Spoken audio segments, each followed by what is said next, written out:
Howdy doody everybody, my name is KevGuuey and welcome back to Nenokami the 2 Princess Knights of Kyoto. If you missed the last episode, you can click on the eye in the top of the video to watch the previous episode to get caught up.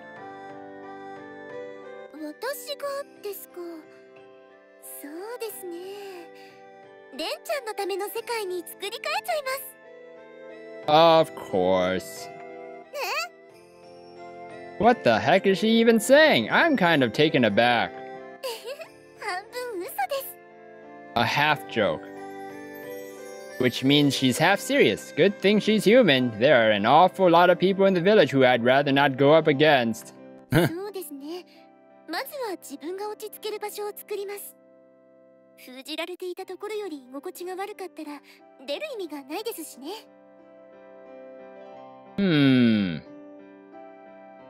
Huh, that's a pretty solid answer. Maybe this is how serious she normally is.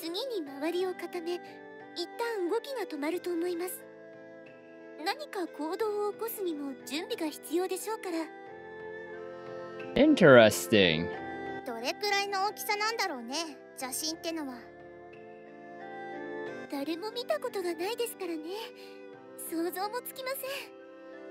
Wait, don't you talk to them? They're not the evil ones, though.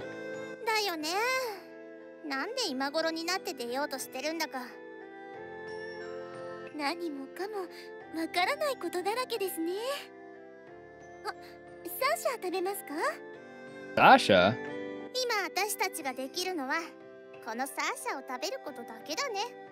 What do you mean is all we...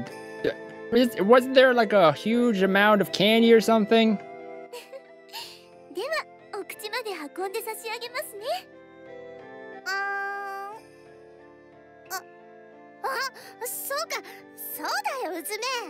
What? I chomped down on the chocolate, still being held in midair by UZUME, and answered her question.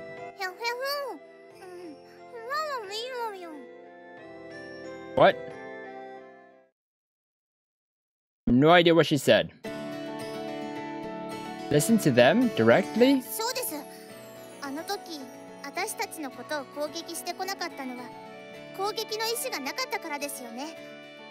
Oh. Ah, you sure make funny jokes, LEN SASHA. They might come for us any moment now.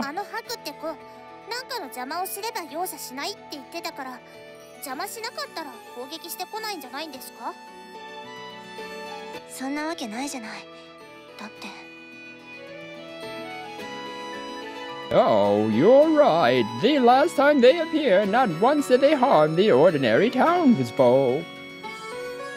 Yeah, that's the point. It's not because they're being merciful or anything like that. They just aren't interested in attacking us. Rather dangerous, but I'd like to know what cards they have in their hand. I doubt they'll just tell us everything, though.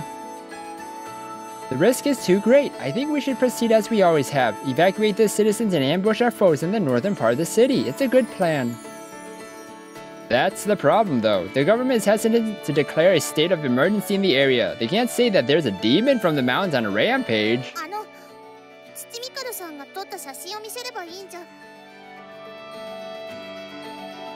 Well, the powers that be said that we should refrain from showing the pictures to the local government. Skeptics would say it's nothing but a doctored image.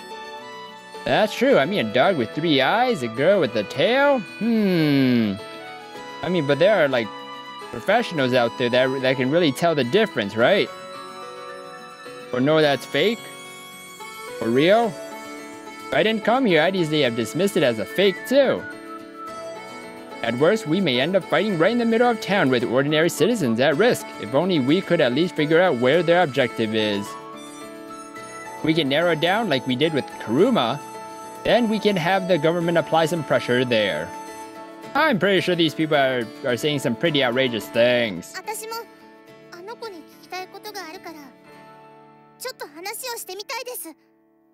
Huh. I'm certain there's no way I could go up against her in a fight. If we actually do cross swords, then I'm definitely going to die. What? LEN-chan doesn't know about that place yet. If in a worst case scenario she gets caught, we won't know what will happen to her. What's he talking about?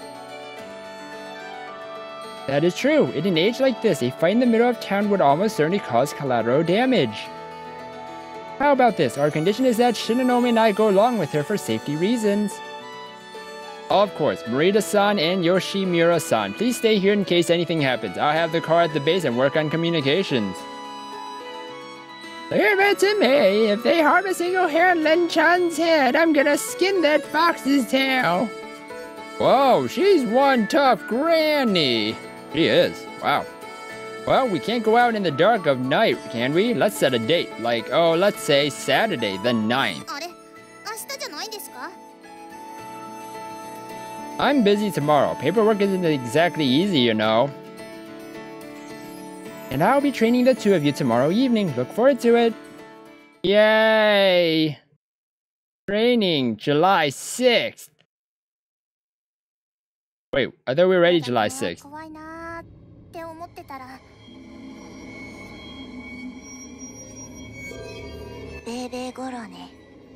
Who?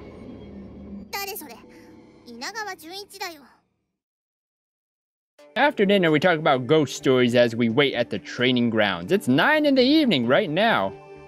It was a show I wanted to watch. Looks like you're both here. Len, what is the difference between a day battle and a night battle? The lighting? Pretty sure.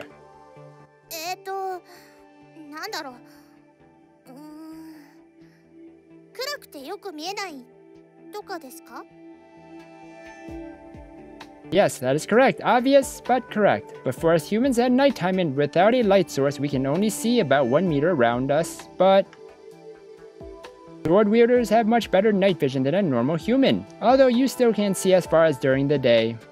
The problem is that they've got exceptional night vision. We're not sure if it's because they can detect our presence, though.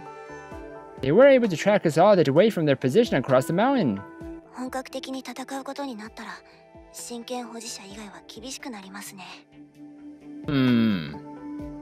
Yes, we will have to protect our allies while constantly having to keep the initiative in the fight.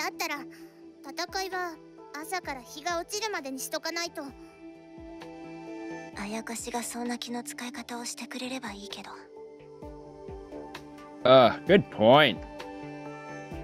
In any case, we want to avoid fighting as much as we can during daylight. Shinonome, do you know why? Because we'll be busy running shopping errands or at school? Nah, can't be.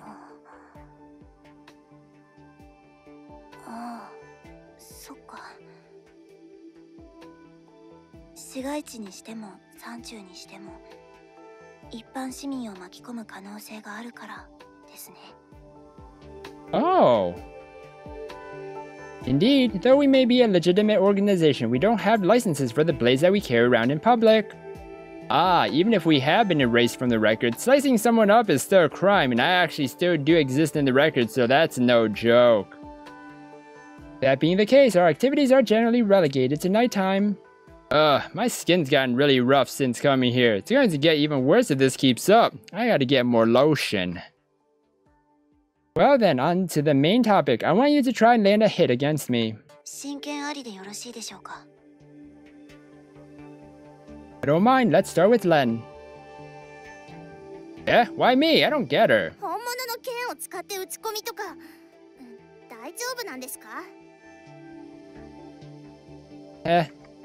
Just sneered at me. I think she's a better fighter than, like, everyone except for Morita, right? There isn't a human alive that can cut me apart from Yoshimura-san and Morita-san. Yep, those two. Much less with a sword like that. No, because your sword has poor compatibility when facing mine. See, my divine sword has greater power and reach, and because I can't feel the weight, I can easily control it with just my wrist. On the other hand, that sword of yours uses your whole arm and body as you try to swing at your opponent with brute force. What's she saying? In other words, you raise your sword overhead and swing it downwards. While you prepare for the downward swing, I can simply sidestep and plan my next move. So basically, if my attack costs 2 action points, then Mitsurugi-san's cost only 1. This woman is amazing! So there you have it, no point in trying to hold back against me. If you do, then there's no point in our sparring at all.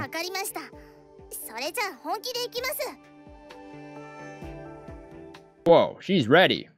Good, have at me, Len. Whoa, that's a really close-up face. Hello.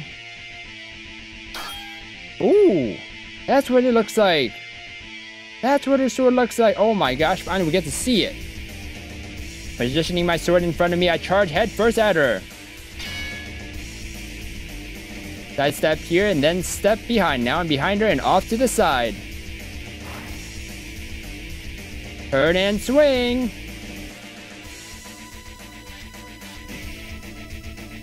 I dash toward her while she's in my sight. Turn sideways and then swing down.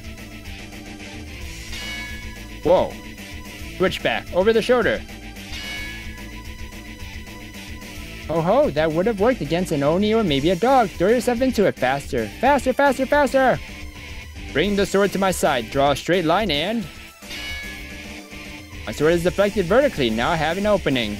I quickly turn my body clockwise, twisting diagonally at the hip.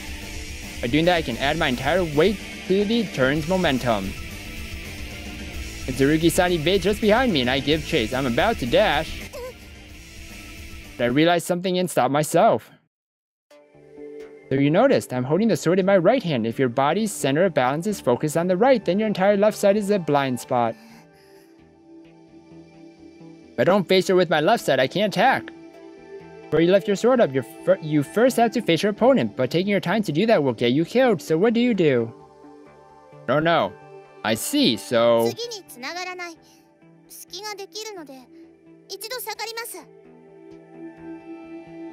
That's right, when stepping back, use that round shield of yours to protect yourself. Make yourself as small as possible as you dash back.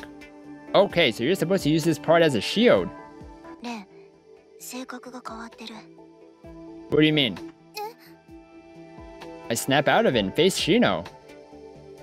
Unlike Shinonome, you cool down and become more analytical, is that it? He's right. From the moment I started to swing my sword, I was analyzing each and every step I took, every movement I made.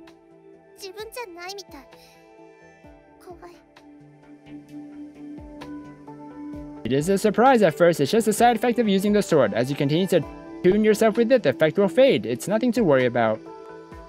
Whenever you make a half turn, keep your opponent's sword in your sight at all times. Same goes for you when you're trying to get behind them.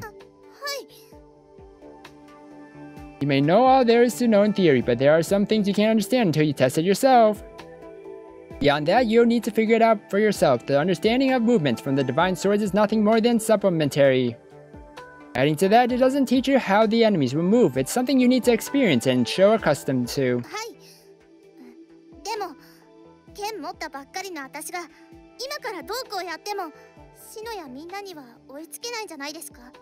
Of course there is.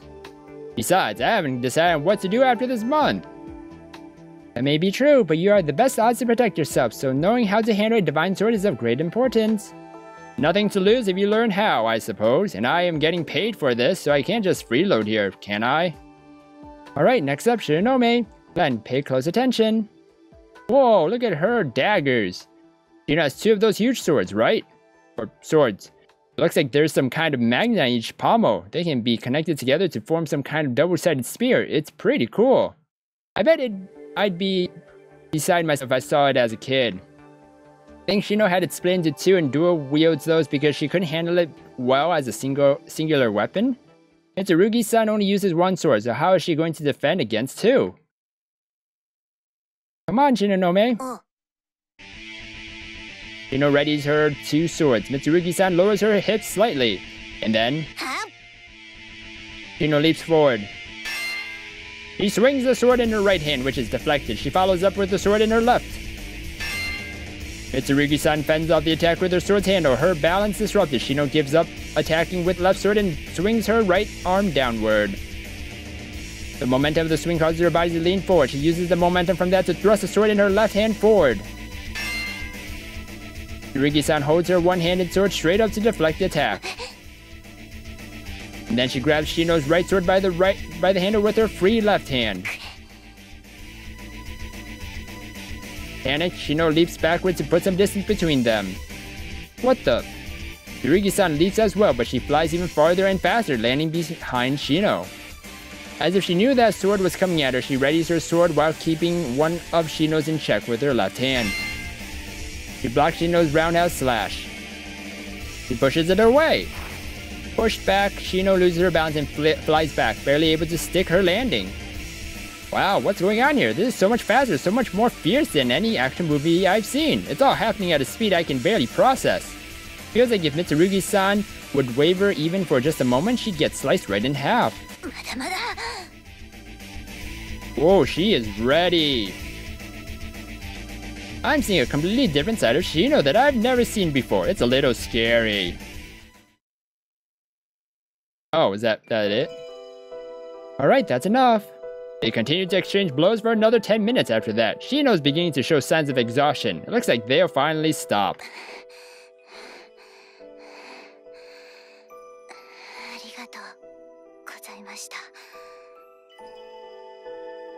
Seems that you still need work when dealing with enemies at a very close range. Dashing forward their backs once they've slipped past you is a valid tactic. But jumping away from something faster than you will end up letting them close in on you that much farther. Mitsurugi-san ran circles around Shino at literally 1.5 times her speed. Despite that, she isn't gasping for breath in the slightest. She really is amazing. Shinonome, I know it's been a while since we've sparred, but you still can't use your sword joined together?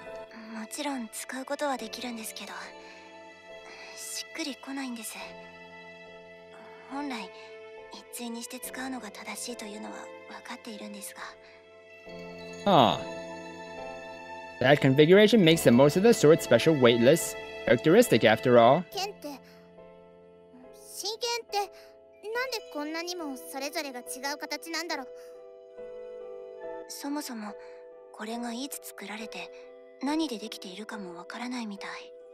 That's true. Shino sure recovers fast. Her breathing's back to normal. They choose their wielder as if they have their own will and bestow nearly superhuman powers to them.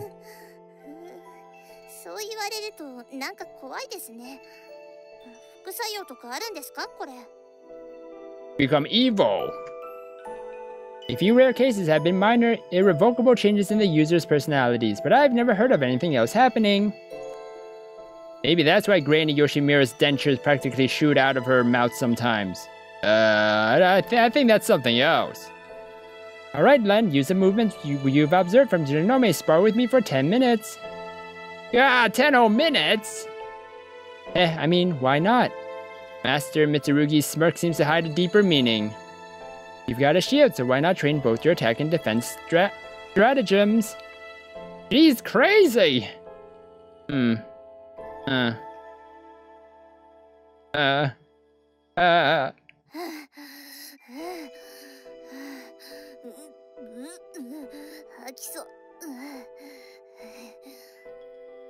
Well, I'm gonna end the episode here, everybody. They sparred. It may be Len won. Who knows? We'll find out in the next episode of Nenokami the 2 Princess Knights of Kyoto. So if you guys enjoyed this episode, then please slime that like button and subscribe down below for more awesome videos. Thank you everybody for watching this episode, and you will hear me in the next one. Goodbye!